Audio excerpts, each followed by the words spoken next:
TV নাটকের জনপ্রিয় অভিনেতা সিদ্দিকুর রহমান তাকে মারধর করে থানায় সোপর্দ করা হয়েছে।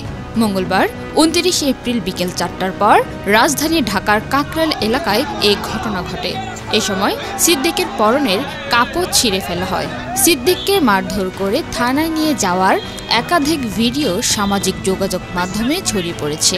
একটি ভিডিওতে দেখা যায় সিদ্দিককে মারধর করে প্রকাশ্যে স্লোগান দিতে দিতে থানার দিকে নিয়ে যাওয়া হয়। পরে থানার ভেতরে নিয়ে গেলে পুলিশ বাইরে আসে। এরপর পুলিশের হাতে তাকে তুলে দেওয়া হয়। এই সময় তারা আওয়ামী লীগের দোসর উল্লেখ করে নানা স্লোগান দিতে থাকেন। সিদ্দিককে যারা মারধর করে থানায় সোপর্দ করেছেন তারা আসলে কারা তা এখনো নিশ্চিত করা হয়নি। তবে ভিডিওতে একজন ধারা বিবরণী দিচ্ছিলেন।